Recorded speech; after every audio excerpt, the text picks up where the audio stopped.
travelers of time and thought. You're listening to Arkcast, the podcast that explores the edges of reality, memory, and multidimensional truth.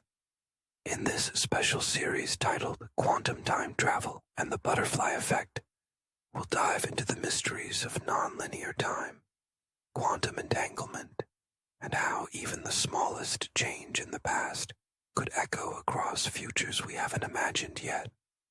Whether you're a seasoned seeker or just curious about how the quantum universe might bend around your consciousness, you're in the right timeline. It doesn't crash. It doesn't arrive. It lands, like intention shaped into matter. Each CLIT enters with grace, guided not by engines, but by resonance alignment, descending toward pre-carved harmonic craters on the Ark's surface. As the first one touches down, dust rises, but not as debris, as memory. A hum emerges, then a tone, then a heartbeat. Tony A drops to one knee, not in reverence, but in realization. This is not delivery, this is conception. Harmonic crater. Sinking. Each crater is a musical nest, tuned to receive specific narrative CLITs from previous books and subthreads. Pulse activation sequence. Landing CLITs. Trigger progression in 3 phases: memory, dust, alignment, tone, and embodiment, heartbeat. Book 13. Seeding. The landing begins not a continuation, but a gestation, anchoring the conceptual roots of a book not yet written. Characters must either accept the landing's rhythm, allowing Book 13's storyline to begin gestation, or interfere, breaking the pattern. Acceptance opens Book 13's gestation arc, where long-seeded themes begin taking root in future chapters and characters. Interrupting causes false narrative labor, where the story gives birth prematurely to an existential monologue rather than usable plot, often long, profound, and plot-derailing. Beneath the marsh plate of the Ark, say Tony. Stumbles into a long-lost control facility, sleek, glowing, questionably cozy. It's labeled CLIT Base, Quantum Fertility Interface, REVERB 9.9. Inside, lounge chairs, mood lighting, a suspiciously operational snack machine labeled for emotional recovery only. At the center of the room sits a birthing simulation interface, currently pulsing in fig tone. No one knows what that means. Everyone pretends they do. Let's name this one the Hall of Unanswered Texts, Alt Tony muses thoughtfully. And this will be the Chamber of Poorly Timed Confessions, Alt Tony adds, amused. Ah, the snack zone, formerly Todd's Corner, Alt Tony concludes, satisfied. Blah, with solemn reverence, installs ambient lighting that cycles from pink to blue to warm fig. The base hums. It's either ancient or freshly manifested. It's ready. Key developments. Entering the control room initiates latent systems. Part lounge, part timeline fertility chamber, part immersive writer's room for the multiverse. Auto-narrative fertilization. Accepting the base's narrative structure spawns 3 side arcs, all thematically matched to the current book, but misaligned in genre. Security protocol. Trigger. Mocking the room, the chairs, or the simulation system activates CLIT security mode, a protocol that requires each visitor to explain their narrative purpose. Major conflict or decision. The crew must decide how to engage the CLIT base. Play along. Embracing the lounge's absurd design and the birthing simulator's emotional cues, launches auto-narrative fertilization, spawning 3 new side arcs. Mock the system. Sarcasm or disbelief triggers CLIT security protocol, forcing each character to justify their presence in the book or be banished temporarily.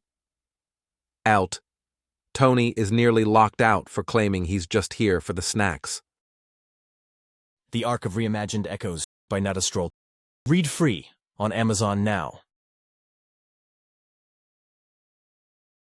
Upon final lunar approach, Gabriella discovers an unexpected topology across the moon's surface, a perfectly looping groove, embedded not in rock, but in harmonic memory.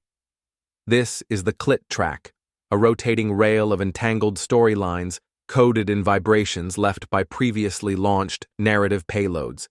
Each CLIT, once deployed, locks onto the track, contributing not only momentum, but data pulses and emotional resonance signatures that coil around the outer shell of Book 12's closing arc. Tony A steps into the center of the loop. The hum grows louder. He doesn't hear noise. He hears Book 13 beginning to right itself. The CLIT track isn't propulsion. It's prophecy in orbit, a circuit of narrative inertia, spinning the arc forward into the next myth cycle. Key developments: track as threading mechanism. The CLIT track connects each payload to the larger Book 12 conclusion arc, timing their resonance to the finale's tone. Moon groove. Interface. The track is literally carved into the moon's surface as a symbolic and harmonic loop, representing the closed system of timeline memory. Mid-loop revelation. Standing at the center point reveals not the past, but the narrative embryos of Book 13, encoded in soft lunar pulses. Major conflict or decision. The final choice here isn't just how you move, it's how you let the track move through you.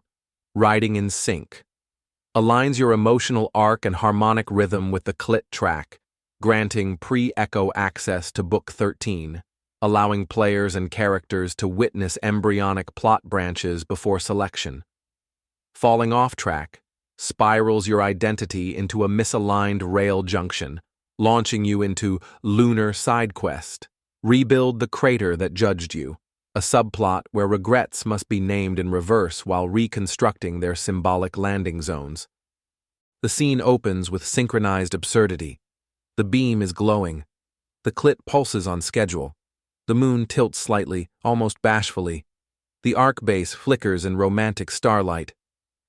"Folks, this is how babies are made," say Tony A stated, solemn and sincere. No one blinks. Alt. Tony launches fireworks from orbit, each explosion forming fig-shaped hearts and question marks.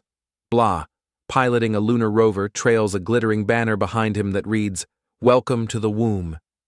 The moon hums softly, vibrating at 528 Hz, the frequency of narrative conception. The lights dim. A chapter begins to swell. Key developments. Narrative conception. Sequence. The storyline initiates Book 13's embryonic arc through synchronized symbolism, humor, and tonal climax. CLIT-based fusion pulse. The CLIT's final flicker locks the harmonic DNA of a new book, full of unknown characters, fresh conflicts, and unresolved sarcasm. Lunar womb. Confirmation. The moon's hum finalizes the registration of the next major arc, but only for those who acknowledged the moment. Major conflict or decision. Accept the symbolism. You are instantly registered as a parental figure to the Book 13, opening Arc TM, granting plot seeding rights, legacy character influence, and early narrative screen time. Miss the moment or laugh nervously, you're relegated to passive observer mode, TM, unable to affect the plot until the arc turns 3 chapters old, at which point you're allowed to babysit exposition. Thank you for walking with us through the folds of time. If this episode sparked new thoughts or rewrote a few old ones, please consider liking, sharing, and leaving a review wherever you listen to podcasts. Your engagement helps keep the signal strong and the arc aligned. You can find full episodes, bonus material, and timeline diagrams at arkofalignments.com. Until next time, remember, the future doesn't wait. It listens.